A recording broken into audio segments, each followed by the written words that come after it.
एक कंफ्यूजन पैदा हो गया आपके इस प्रवचन से कि एक बर्थ के अंदर, चाहे मनुष्य का बर्थ है, उसके अंदर 8 भवों के कर्म बन सकते हैं। इसका अर्थ मैं समझ नहीं पाया कि क्या अगर आज मनुष्य और मनुष्य की प्रवृत्ति करूं, सनातन सत्य का पालन करता रहूं, तो क्या अगला भाव या उसके अगला भाव फिर वो मनुष्य का नहीं रहेगा, फिर दूसरी योनि में जाना पड़ेगा। ये कंफ्यूजन पैदा हो गया। 8 भाव से 2 भाव जो है देवता के, 2 भाव पशु योनि के, 2 भाव जो हो सकते, मनुष्य का 1 भाव ही होगा। ये थोड़ा कंफ्यूजन हो गया, इसको क्लियर करें कि जब तक हम मनुष्य मनुष्य नहीं रहेंगे तो किस तरीके से डेवलपमेंट को बढ़ा करके मुक्ति को तरफ जा सकेंगे। फिर तो यहीं कहीं घूमते रहेंगे, डेवलपमेंट लिए घूमते रहेंगे, फिर उस डेवलपमेंट का अर्थ भी क्या होगा।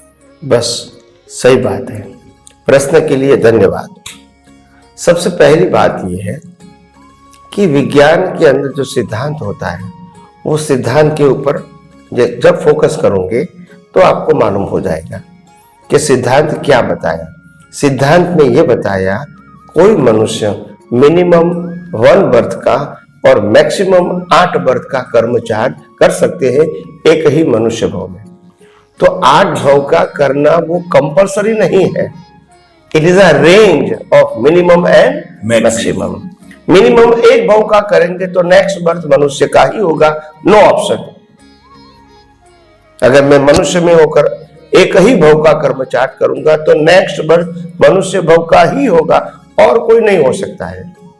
अगर मैं 2 भाव का करूंगा तो एक ही मनुष्य का होगा, एक अदर्श होगा, यानी पशु योनि का हो सकता है, नरगति का हो सकता है, देवलोक का हो सकता है। अगर 3 भाव के कर्म किए तो 2 अदर्श होंगे और लास्ट होगा मनुष्य भाव का। ऐसे अगर 8 भाव के कर्म है तो 7 अलग अलग होंगे और 8वां होगा मनुष्य।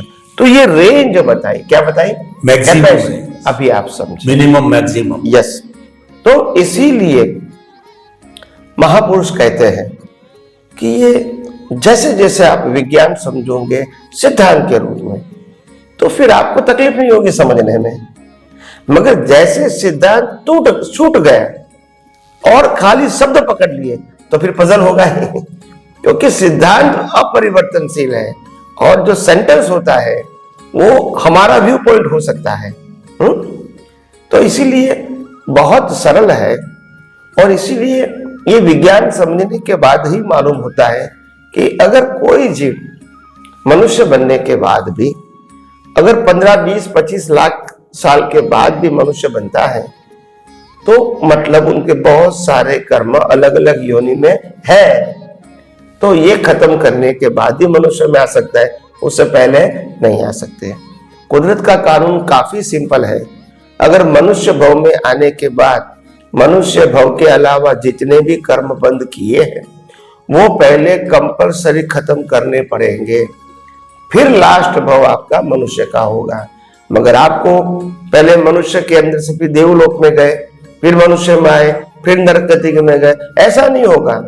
मनुष्य के अलावा सभी प्रकार के कर्म जो बनाए हैं वो फिनिश करना पड़ेगा, फिर लास्ट में आएगा मनुष्य भव का। यानी आपका स्टॉक मनुष्य भव में आए, खत्म हो गया। अभी यहां से फिर नया भरेंगे, फिर घूमेंगे, फिर लास्ट भव आएगा मनुष्य का, खत्म हो जाएगा, फिर नया भरेंगे। आप समझे ना? तो एक योनि का कर्म खत्म करके वापस नहीं आ सकते। सभी योनि का जो कर्म बनाया है, जैसे एक कर्म हमने पशु योनि का बनाया, दूसरा नरगति का बनाया, तीसरा देवगति का बनाया और चौथा मनुष्य भव का बनाया, तो ये तीनों पहले खत्म करके बाद में मनुष्य में आएंगे।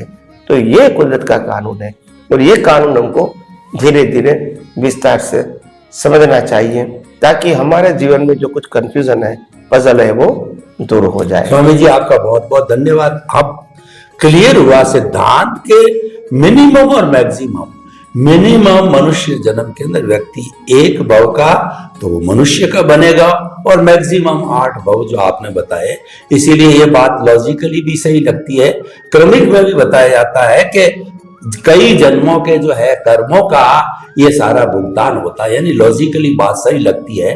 खैर कोई भी हो, हम तो यह प्रयास करें कि हमारा जो ज्ञान दर्शन का डेवलपमेंट इतना तेज हो, इतना बढ़िया हो, इतना अच्छा हो, सनातन सत्य दृष्टि में रख करके हम तो हर बार एक एक मनुष्य भव का जन्म बंधन करके और भव भवांतर से छूट करके और शाश्वत सुख को प्राप्त करें।